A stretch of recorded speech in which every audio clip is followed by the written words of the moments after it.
बनारस के मणिकर्णिका घाट पर एक डोम राजा था जिसका नाम था कालू।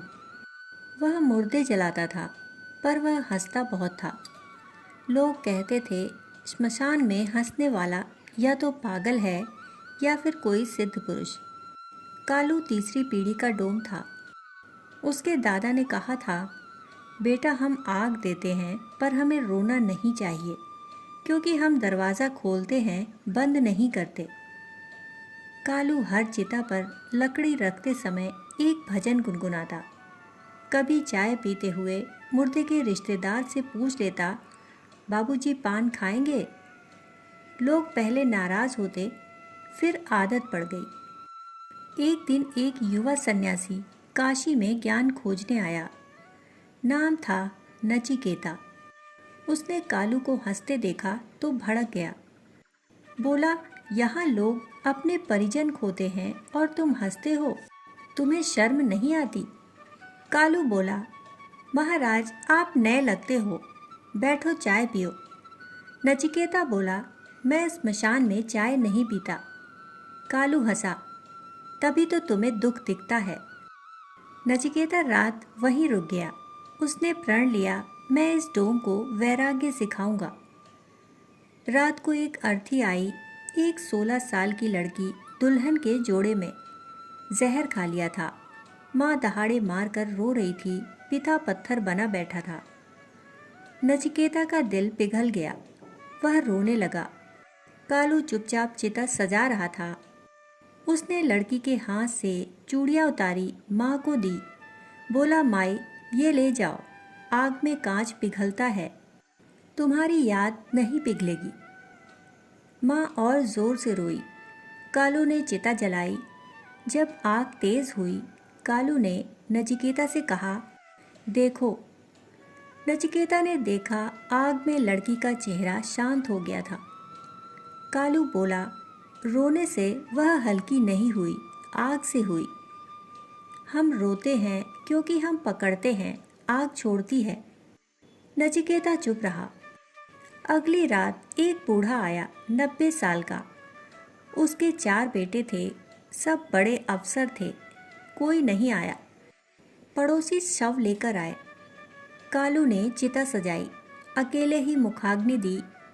नचिकेता ने पूछा, उसके बेटे नहीं आए?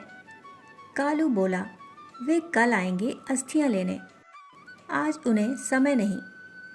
नचिकेता गुस्से में बोला, यह कैसा कलयुग है?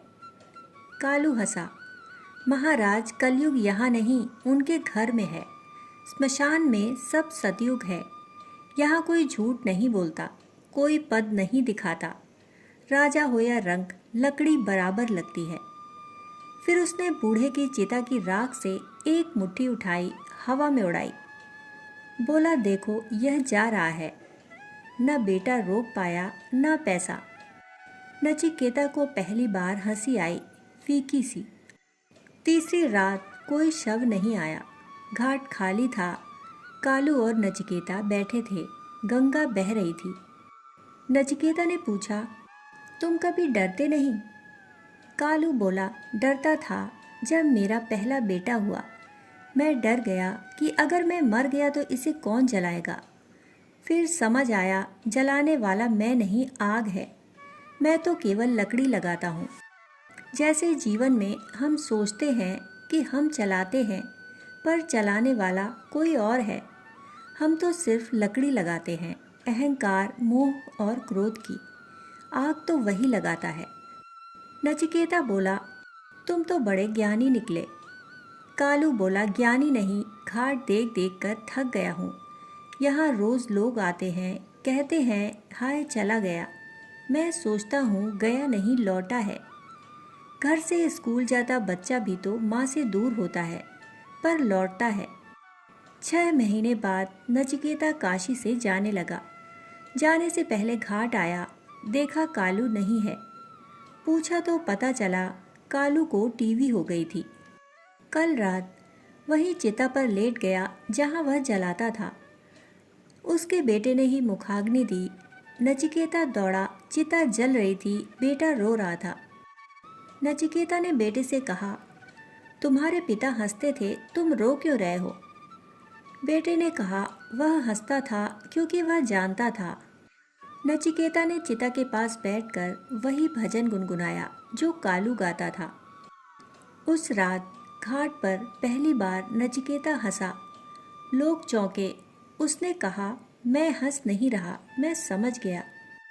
मणिकर्णिका पर अब कालू का बेटा जलाता है, वह भी हंसता है। यात्री पूछते हैं, पागल है क्या? वह कहता है, नहीं, पिताजी ने कहा था स्मशान में रोने वाले बहुत हैं। एक हंसने वाला चाहिए ताकि जाने वाले को लगे कोई दरवाज़ा खोल रहा है, बंद नहीं कर रहा। नचिकेता अब हिमालय में है। वह अपने शिष्यों को कहता है, वैराग्य जंगल में नहीं मिलता, स्मशान में मिलता है। और स्मशान में भी तब जब चलाने वाला हंसना सिखा दे, क्योंकि मौत अंत नहीं, वह केवल लकड़ी बदलना है। और जो यह जान ले वह जीते जी भी हल्का हो जाता है, जैसे कालू। दोस्तों, कहानी सुनने के लिए आप सभी का बहुत बहुत आभार। फिर मिलते हैं एक और नई कहानी के साथ। तब तक के लिए धन्यवाद।